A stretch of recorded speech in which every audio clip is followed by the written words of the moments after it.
Well, this is Sky News. In just a moment, the press preview. A first look at what is on the front pages. First, though, our top stories this evening. Sandy Peggy, a nurse who complained about sharing a changing room with a transgender colleague, has won part of her employment tribunal case. Her lawyer said it's a victory for sex-based rights.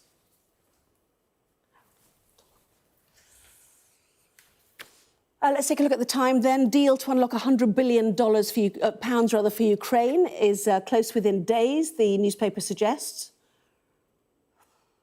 Daily Mail carries what it calls a broadside from the head of the Navy at Chancellor Rachel Reeves over what he sees as her failure to fund defence properly at a time of growing threats from Russia. Channel migrants allegedly being offered free passage if they smuggle in heroin is the top story for The Telegraph. There's the Mirror. The Southport killings are featured again as the families of the 3 young girls murdered speak of the bonds of comfort that they've developed. The Tory leader, Kemi Badenoch, demands for a toughening of the parameters for the child grooming inquiry is in the Express. The headline, leave no stone unturned. The eye goes with the fears of financial experts that changes to the rules on pension pots in the recent budget will force people to work longer before retirement. A motorised police crackdown on criminals who use e-bikes to rob shoppers in the street is top story for the Metro.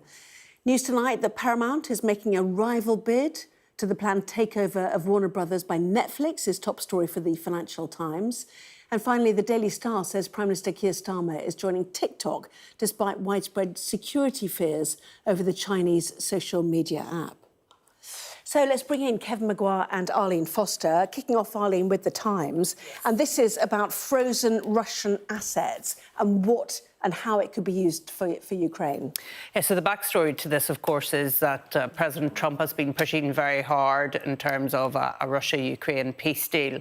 And I think, objectively, most people think that Russians, in terms of where it's at the moment, seem to be coming out rather well out of this peace deal. So the Europeans have come together today. That is, Keir Starmer was hosting the French president and the German chancellor and Zelensky. Obviously, President Zelensky was there as well. And part of what they're looking at, according to The Times, is a deal to unlock £100 billion of frozen Russian assets, which are in various banks across Europe. I think the most is in Belgium, and that's a bit of a sticking point because the Belgians are looking for reassurance in relation to this whole issue. So this is a deal to unlock this money, which could then be spent in Ukraine. So this is where we're at the moment. Yeah, and some of it is in the UK, to be fair. $8 billion, according to the Times, is in UK banks. That's $100 billion is a lot of money. The Russians think they're going to get it back. Of course, Belgium is worried that if there's a court ruling they shouldn't spend it, then it's they've basically given away their annual GDP. So they want assurances it won't come back. But it would help Ukraine certainly. Although Trump in the US is against this, and Putin will be furious, but what can he do that he isn't doing already? They look like a boy band that hasn't aged particularly well. But some great photographs, actually, to be fair. But that is it's all about bolstering Zelensky against Donald Trump. Yeah, and it's a sort of a macho sort of look that they're putting on, to be fair, and some of the photographs in some of the other papers show that, I think. But this is quite a complicated issue, releasing assets, frozen assets, because it brought to mind to me the Libyan assets that are frozen. They were frozen allegedly but to distribute in terms of the victims of IRA violence. Of course, the IRA sourced bombs, etc., Semtex from Libya. And of course, those are still frozen, and nobody has seen that money, and so it is a very complicated area, and it'll be interesting to see how they resolve this. And also today, Volodymyr Zelensky suggested that Ukraine is short of about $800 million to buy the US weapons it had planned to purchase this year, with help from European allies, of course. The European NATO countries buy from America and ship it to Ukraine. That would go a long way, wouldn't it? $800 million compared to $100 billion. It would. Trump has ceased to supply weapons free in part of one democracy supporting another democracy. They charge them, and you're quite right. They're bought through NATO now. You could buy a lot of weapons with that cash, and I suspect the US would continue selling them if they were getting the money, because for Trump it's all about the cash and the deal and the enrichment. Yes, although I think US has warned against this unlocking. Yeah, they have, but if they lose that, if the money is unlocked, I'm sure they will want it spent on US weapons rather than European weapons. Because the total bill, Ukraine would need about $15 billion for the programme, which involves purchases of US weapons with European money. That is a lot of money going towards America, isn't it? It is. I'm sure the banks are probably against it, but if there's a legal ruling, they will have to comply. Yeah. But what is happening with the Trump peace deal? The Telegraph certainly making some, dismal noises. This comes as we've had the US's national security strategy unveiled, which talks about, limiting the expansion of NATO, the fact that Europe needs to stand on its own 2 feet. Effectively, Europe needs to stop its current trajectory, which presumably is, wokery, immigration. It seemed to be a call-out for populist governments, didn't it, certainly? Yes, and the reason the deal is seen as on the point of collapse in the Telegraph is because Zelensky has said there was no obligation on Ukraine to give up territory, which I think is correct, including unoccupied territory, before you get onto the issue of halving the size of the armed forces and then really not having security guarantees that are worth anything. So should Putin decide some time in the near future to invade again, Ukraine would be incredibly vulnerable. But it's all the way through with Trump. It's kind of it hasn't really been a proper peace. It's been a surrender from Ukraine. And you keep coming back. What has Putin got over Trump? Or is Trump just a great admirer of another white authoritarian nationalist? And he seems to go around the world just wanting to claim he's created peace. Well, if you look at Gaza, more than 350 Palestinians have been killed during that ceasefire. He claimed to have solved the conflict between Thailand and Cambodia, where there's been bombing today. I don't think that a war existed between Egypt and Ethiopia that he claimed to have resolved. But this seems to be his big one. Yeah. But it is on Russian terms. Yeah, unless he sniffs more business deals, for example, in the Arctic Circle, which they share anyway. Which I think it is important to say that a counter-proposal is going to go forward from the meeting today, so we'll see where that lands, and that's why there's all of these theatrics going on in London today. I mean, the difficulty with Trump is he's not over the detail, let's be very clear about that. He just wants a deal, so he can say that he solved this conflict, and you have to be over the detail, particularly when you're dealing with such complex issues as these. He's got less purchase over Putin for whatever reason, and so he thinks he can bully Zelensky. We've seen that with that awful moment in the White House when J.D. Vance and Trump and others just decided to bully. But then you have Trump saying... Which completely actually got everybody on Zelensky's side, I have to say. But everybody's sitting here asking, can Europe support Ukraine on its own without the Americans? And the answer seems to come back no, not least because of intelligence. Not as well. Maybe it's a different not as well, I think, is the... In the meantime, defence-themed too, Daily Mail front page, the head of the Royal Navy, the paper selling us, unleashing an extraordinary broadside at Rachel Reeves over the failure to fund defence. A lot of this was about undersea cables, which he implied was absolutely critical to how we get all sorts of things like data, for example. Yeah, data, energy, all of those things. And of course, our Navy is policing the waters around Ireland as well, because they don't really have a Navy that's fit for purpose in any way. So we look after those undersea cables, and there has to be more realisation from Ireland that they do rely on the UK to defend that. Because if those undersea cables, and we've already heard that the Russian ship, the Yantar, was, I think it was in Scotland, wasn't it? They were up above Scotland, and very, very close to our waters.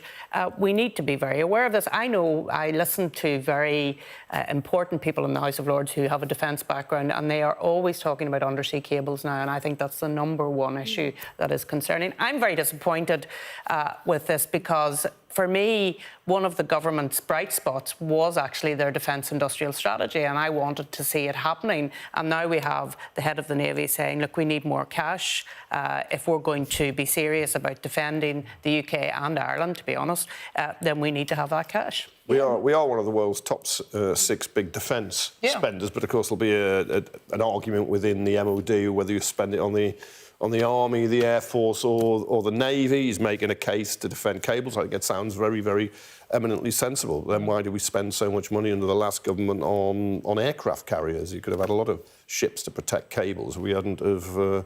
two at $3 billion apiece. Under Gordon Brown. I thought it was Liam Fox. It may have been. If it was Gordon Brown, then I still think it was a mistake having those two big carriers. It's taken so much of the cash. Well, the problem is with these big ships, they take so long to develop and to deliver that what looks as if we need something here now, actually, when you get to here, we need something different. And this is the problem with defence spending. This is plunging us back decades. Listen to our security analyst, Professor Michael Clark, talking today about the importance of Greenland, Iceland and the northern parts of the UK in protecting the North Atlantic, suggesting that activity by Russians in that area has gone up by 30%, I think he said. It feels like we're back to, the Second World War and trying to get food to Britain. And... Well, thankfully we're in NATO, so you don't stand alone. No. But as long as the First Sea Lord isn't planning to launch a military coup, I'm very happy for him to contribute to a public debate. But of course, he's always going to want more money. And where's that money going to come from? Because we also want our data and our energy, as you pointed out. No, absolutely protected, I think that's quite rather important. Yes, exactly. That's how we operate right now. Let's go to the FT just quickly as well, talking about Trump's peace plans. The Gaza deal included this idea of a peace board, and the suggestion was that Tony Blair would have been on it, Arlene, but it appears possibly not now. Well, this was one of the key elements of the announcement when the peace deal came about and Trump went to Israel. You'll remember those photographs. I think I was here that night when we were looking at all those. And part of that was that Tony Blair was going to be on this peace board. Apparently not anymore, because there's been objections from various players, various actors in the Arab world, and apparently he's going to be on the board, which is a little less important. I think that's what they're saying. It's a consolation prize on the executive board. Oh, there's alongside Jared Kushner and Steve Witkoff, two of a son-in-law. But he's not going to be the board of peace, I think. No, it's a blow for him. The FT story is written from Doha and Tel Aviv, but it doesn't identify any of the Arab and Muslim states which are said to have put pressure on Trump not to appoint him. But of course, it does come back, as it's pointed out in this story, to Iraq. And that invasion 2003 was a disaster, and there's memories in the Middle East over it. I think I could have also added, or it should have added, it does mention it, that he did serve as a Middle East peace envoy after leaving Downing Street in 2007 with zero impact. So, lots more still to come in the next part of our programme. Including this on the front page of The Eye, which claims that Rachel Reeves's hits on pension pots will delay the UK retirement age. Back in a moment.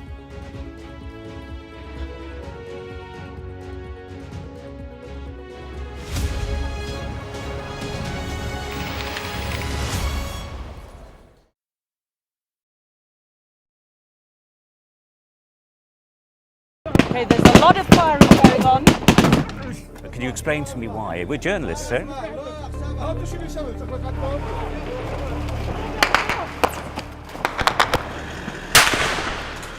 Let's go. Watch, wait, right, we're going to get in. Right, get in.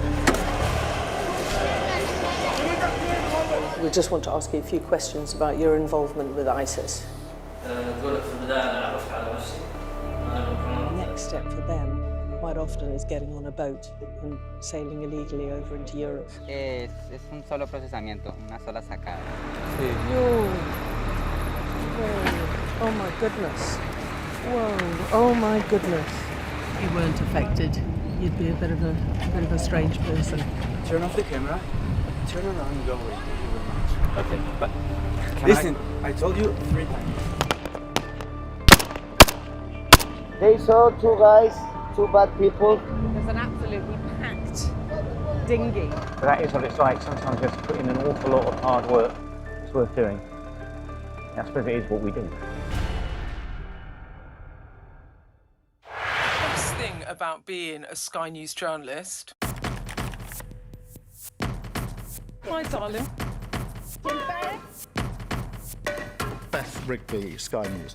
Is being a Sky News journalist. You said to people, I'm not coming back for more, but you have come back for more. Well, let's kick off. And make a statement.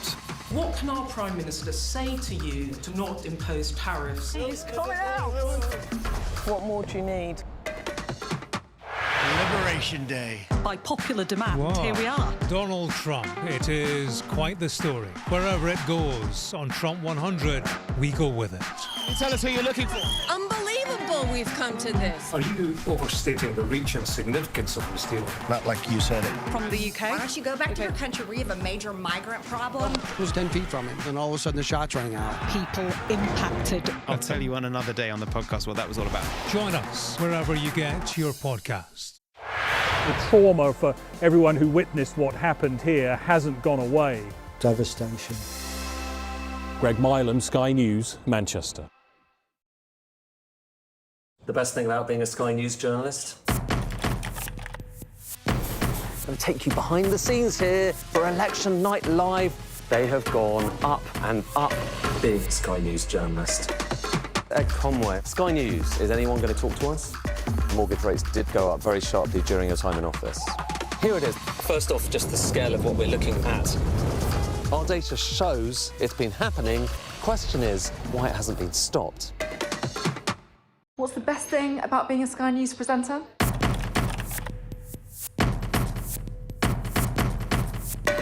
We've done the work and the reading, so you don't have to. Being a Sky News presenter. Hello and welcome. Westminster, the heart of British politics.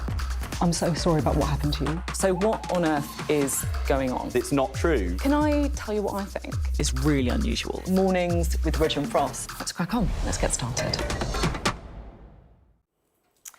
Well, you're watching the press preview. With me once again, the Daily Mirror columnist Kevin Maguire and the former First Minister of Northern Ireland, Baroness Arlene Foster. Welcome back to both of you.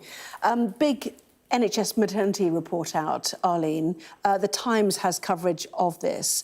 NHS maternity units across the country failed to provide safe care despite a staggering number of recommendations coming in the past decade. I find this very chilling, actually. I mean, there have been various maternity hospitals which have been in the news over this past decade, as has been mentioned. And Baroness Amos has been looking into a national maternity and neonatal investigation. And she says nothing has prepared her for the scale of failing in maternity care. Now, I find that absolutely shocking because when you're having a baby, you are at your most vulnerable. You are in so much pain. You need support. You need empathy. And that's not what people are getting in NHS hospitals. I find this absolutely shocking in 2025 that this is happening for people. And I mean, she goes on to say women who had lost babies were placed on wards with newborns. That's pretty awful. Basic. Instances where concerns about reduced fetal movements were disregarded. This is a terrible, terrible story, and I just think it's absolutely shocking, and no doubt there will be a lot of fallout about this. The report shows that the NHS has recorded 748 recommendations relating to maternity and neonatal care in the past decade. So when are any of those going to be acted upon is almost where we're at, isn't it, really? Yeah. We've read many shocking stories of cases, and they're awful because I don't want to mansplain here. I've been there as a partner. But it was scary enough for you, no doubt. Yeah, and it's incredibly stressful. You would have thought it's when you just want the NHS and you want staff with empathy. Says they often lack empathy, or sometimes lack empathy as well. Just awful. It's just totally unacceptable. Yeah. I mean, the only thing you could say is that, you know, midwives and staff in maternity care must be absolutely exhausted and not have enough of the things they need to make their lives bearable. So that is a context, but nonetheless, yeah. Well, if that is the context, then something needs to change to deal with that context. My late mother-in-law was a midwife, and was a midwife in the times when our hats were starched and the floors were done every day and all of that sort of thing. But, I mean, there has to be a way in which when you go into hospital, you feel safe when you're having a baby. Now, I know most people have their partners or their parents with them when they're having children, if their partner isn't around. But it's so important that the staff are there because you rely on them so much. They're the experts. I mean, if it's your first baby, you have not a clue what's going on, and you're really putting your life in their hands. There are shortages, but maybe we put the midwives who are there in charge, because they would have thought. Well, also, I mean, reports previously have also said that the push for natural childbirth has meant that intervention has come, you know, too late. So maybe we've seen a rebalancing about that because of the reports and the coverage we've seen. But we'll all read that with interest on Tuesday. In the meantime, back to the budget. Anyway, the eye, Kevin. Pension pot hit will delay the UK retirement age. Well, that's joyous for everybody, isn't it? Yeah, this is the pensions industry, which, of course, it's got its own interest as well as the those clients who will be pensioners. What they say, things like reducing the salary sacrifice scheme and limiting how much you can put into a cash ISA if you're under 65 to 12,000 will hit safe. You can still put up to £60,000 tax-free into your pension a year from your salary. And £12,000 the ISA, well, you could put the 12,000 cash in, then you could put the other 8 you've lost. It's come down to 20. You could put that into your pension if you haven't used the 60. That's a salary sacrifice scheme. It's not. But that's what. Yeah, but that's that was a separate scheme. But I'm sure. But are most people on a salary sacrifice scheme or not? I'm not aware of anybody. Do you know anybody? No, well, I thought it was just a small scheme. That's why But the implication at the time is that it hits most private pension pots done through your I think they're possibly protesting too much. I mean, I'd prefer the ISA limit to remain at 20,000, but salary sacrifices sounded a bit of a scam to me, actually, to avoid tax and national insurance. What jumps out at me outside the usual system, right? From this front page is that we're going to have to wait longer for retirement, which I really don't think is a nice thing. No, well, of course, there's no. That means you and I are going to be doing this for a long, long time. I mean, people say no, but actually, I mean, retirement ages in most industry sectors of the economy have gone. It's just when you reach the pensionable age. Tell that to the French, well, I mean, if we look across, was it 63 or something, is it? I think it is 62, and they tried to get it at 64, and it's come back down to 62. That's from my memory. Well, why did we let it go higher? Sorry. Why? Because it's unaffordable. So we're told. The ageing population. You don't think it is? No, look, what the state pension, was it £230 a week, and you've got to pay 35 years' worth of national insurance to get that? It's not a king's fortune, is it? Should we move on? Sorry, to the Daily Star now. Secure TikToking rubbish, it says. This is despite, I thought, government employees weren't allowed to use TikTok for a while, but anyway. Under the last regime. Yeah, well, this might be more cozying up to China. I don't know, but I was saying to Kevin before, and I'm not that comfortable with the Prime Minister being on TikTok. TikTok is a very relaxed, spontaneous platform. I wasn't on TikTok when I was First Minister. I would have ran a million miles away from it because this is... I mean, I know what he's trying to do, OK? Because some of his opponents are on TikTok and they use it a lot and they get out... But I'm not sure Sir Keir's the right man for TikTok. It's sealed away from the rest of the Downing Street operation. So the Chinese, if it was them, can't get in. But if you look at it, right, there's lots of pouting women, people fighting in the streets, and then there's Zach Polanski of the Greens, Nigel Farage, some Labour MPs. Maybe I've revealed too much about my feed, but I didn't tick a box for it. They just come up. What's the best thing about being a Sky News journalist? Who's funnier? Being a Sky News journalist. A special edition of The World with me, Yalda Hakim. Pakistan has the right to respond. You're like, what? A historic day here today. Congratulations, this is a huge moment. But what happens now? The best thing about being a Sky News journalist? They call him the king of the jungle. Being a Sky News journalist. Yusra Al-Baghir has this report. And this is what's left of it. As a woman of colour, how did the Harris campaign speak to you? People risk their lives to speak to us for this report. Mr. Zuma, Sky News. We're trying to see as much as we can.